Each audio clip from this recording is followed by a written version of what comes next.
There was a time when America's favorite lunch didn't come from a drive-thru. It came from a neighborhood diner where the coffee was always hot, the grill never stopped sizzling, and every sandwich was made by hand. These weren't fancy meals.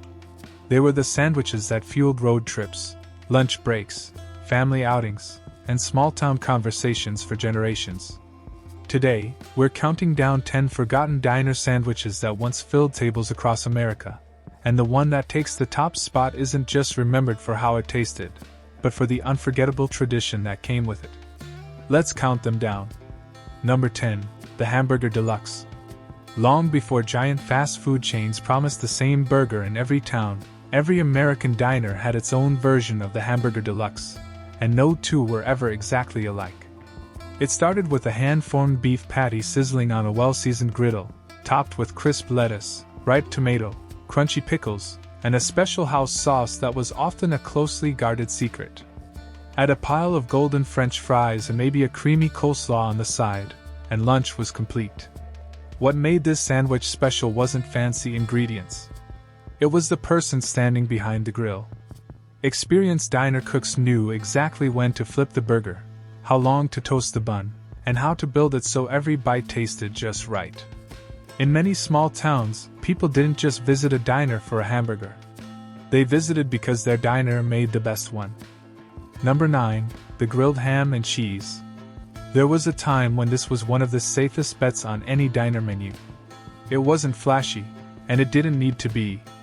Thick slices of ham, melted cheese, and buttery bread toasted until perfectly crisp were enough to bring people back again and again.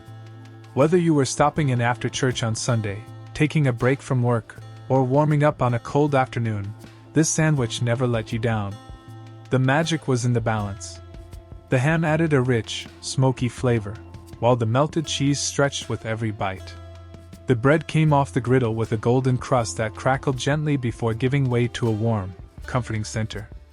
Most diners served it with a handful of potato chips, a dill pickle, or a bowl of soup, turning a simple sandwich into a meal that felt complete without costing very much. Number 8, the French dip. This was the sandwich that rewarded patience and just a little bit of confidence. At first glance, it looked simple enough, thin slices of slow-roasted beef tucked into a warm French roll. But sitting beside it was a small cup of rich, savory beef broth, and that's where the real experience began. The trick wasn't to drown the sandwich. It was to give it a quick dip, just enough for the bread to soak up the flavor while still holding together for the next bite. The French dip became a favorite in diners because it felt a little more refined without costing much more than an ordinary lunch. It satisfied hungry workers, traveling families, and anyone looking for something warm after a long day on the road. A good diner spent hours preparing the roast beef and simmering the broth, because they knew the flavor couldn't be rushed. Regular customers could tell the difference after the very first bite. Number 7, the tuna melt. There was a time when Friday lunchtime in many American diners had a familiar sound, the hiss of butter on the griddle and the smell of bread turning golden as tuna melts were made one after another. Creamy tuna salad was piled onto thick slices of bread, topped with cheese, then grilled until the cheese bubbled and the edges turned perfectly crisp. It wasn't fancy, but it had a way of making people order it again and again. The tuna melt became especially popular during the middle of the 20th century, when canned tuna made it easy for diners to serve fresh-tasting seafood at an affordable price.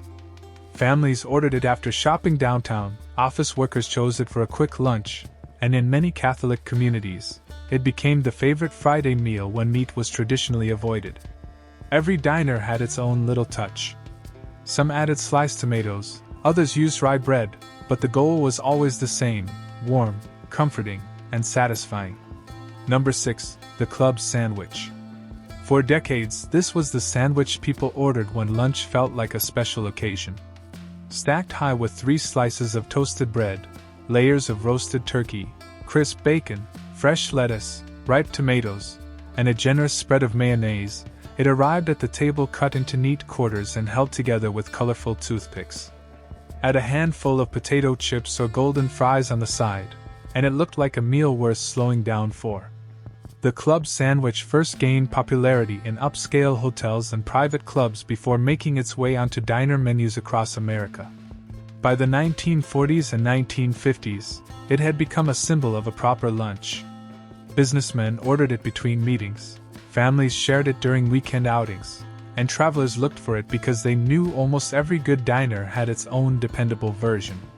It was tall, hearty, and just challenging enough to eat without making a mess, which somehow became part of its charm. Number 5. The Diner Meatloaf Sandwich. If there was one sandwich that captured the spirit of America's classic diners, this was it. Thick slices of homemade meatloaf were tucked between fresh bread, sometimes with a smear of ketchup, sometimes with brown gravy, and often served while the meat was still warm from the kitchen. It wasn't created to impress anyone. It was created because nothing good was ever meant to go to waste, and somehow the leftovers often tasted even better the next day. Every diner had its own meatloaf recipe, passed down through years of trial and error. Some cooks blended beef and pork, others added onions, crackers, or secret seasonings that customers could never quite figure out. By the following day, the loaf had become firmer, making it perfect for slicing thick and stacking into a hearty sandwich. It was the kind of lunch that kept truck drivers, farmers, factory workers, and traveling salesmen satisfied until supper. Number 4. The Hot Turkey Sandwich. This wasn't the kind of sandwich you picked up with your hands. It arrived open-faced on a warm plate, with thick slices of freshly roasted turkey resting on soft bread and everything covered in rich, homemade gravy. Add a scoop of mashed potatoes beside it, also blanketed in gravy, and what looked like a simple lunch quickly became one of the most comforting meals a diner could serve. For years, this was a favorite across America, especially during the cooler months. Diners often roasted whole turkeys in the morning, then carved them throughout the day, so every serving tasted fresh from the oven. Retirees lingered over it with endless cups of coffee, families ordered it after Sunday church, and travelers found it to be a welcome reminder of a home-cooked dinner while they were miles from home. It wasn't fast food. It was slow, satisfying comfort served on a plate. As American diners became busier and restaurant kitchens looked for quicker ways to prepare meals, the hot turkey sandwich gradually disappeared from many menus. Roasting whole birds took time, and fewer places were willing to make that investment. Number 3. The Reuben. This was the sandwich for people who believed a great lunch was worth waiting for. Thick slices of corned beef were layered with tangy sauerkraut, melted Swiss cheese, and creamy dressing, then grilled between hearty slices of rye bread until the outside turned crisp and the inside became hot, rich, and packed with flavor. It wasn't the neatest sandwich on the menu, but no one who ordered a Reuben expected to leave without a few extra napkins. The Reuben rose to fame during the early decades of the 20th century, and quickly became a favorite in diners, delicatessens, and neighborhood lunch counters across America. While its exact origin is still debated, one thing was never questioned: when it was made properly, it was unforgettable.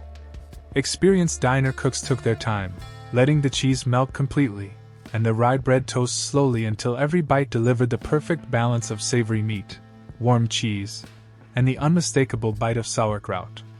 Although the Reuben can still be found today, many modern versions rush the process, relying on thinner meat, less filling, and shortcuts that take away the sandwich's character. The classic diner Reuben was never about speed. It was about craftsmanship. For many Americans, ordering one meant settling into a booth, pouring another cup of coffee, and enjoying a lunch that reminded you some things were simply better when they weren't hurried. Number 2. The Patty Melt. Somewhere between a classic hamburger and a grilled cheese, the patty melt became one of the greatest creations ever to come off an American diner's flat-top grill. A juicy beef patty was layered with slow-cooked caramelized onions and melted Swiss or American cheese, then pressed between slices of buttery rye bread until the outside turned crisp and golden. It wasn't built to be eaten on the run. It was built to be enjoyed one satisfying bite at a time. The patty melt found its place in roadside diners during the 1940s and quickly earned a loyal following. Unlike an ordinary burger, this sandwich demanded patience. The onions couldn't be rushed. They needed time to become soft, sweet, and deeply caramelized. The rye bread added a rich flavor that stood up to the buttery griddle, while the melted cheese tied everything together. Skilled diner cooks knew that getting each element just right was what transformed a simple sandwich into something unforgettable. Today, the patty melt still appears on some menus, but many versions cut corners with hurried onions, ordinary sandwich bread, or frozen beef. The classic diner recipe was different. It reflected an era when cooks took pride in doing things the proper way, even if it meant waiting a few extra minutes.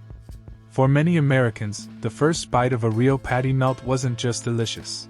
It was the taste of a neighborhood diner where quality mattered more than speed, and every meal was made as though the person behind the counter truly cared. And finally, number 1. The grilled cheese with tomato soup. Not just the sandwich, but the timeless combination that became the heart and soul of the American diner. Few lunches were ordered more often, and few meals brought people together in quite the same way. Golden slices of buttered bread toasted until crisp, melted American cheese stretching with every bite, and beside it, a steaming bowl of rich tomato soup waiting for that first perfect dunk. It was simple enough for a child, satisfying enough for a hardworking adult, and comforting enough for anyone who needed a little warmth on a cold day. For generations, this meal was a familiar sight in diners from coast to coast. School children ordered it after class, grandparents enjoyed it with endless cups of coffee, and families stopped for it during long road trips when they wanted something dependable. Every experienced diner cook knew that the secret wasn't expensive ingredients.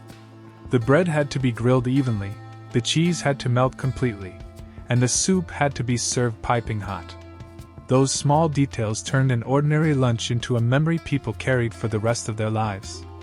You can still make a grilled cheese at home, and plenty of restaurants still serve tomato soup. But what quietly disappeared was the experience that came with it. The friendly waitress who called everyone "Han," the sound of the grill working all afternoon.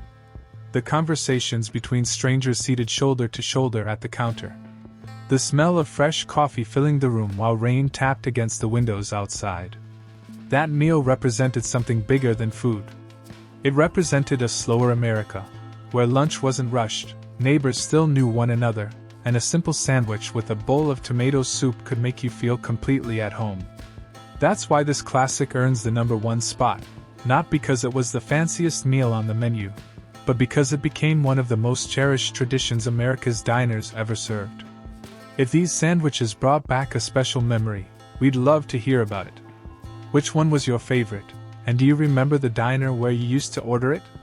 Share your story in the comments below. And if you enjoy remembering the forgotten foods, traditions, and everyday moments that made America special, be sure to like this video, subscribe, and join us for the next trip back in time. Thanks for watching, and we'll see you in the next one.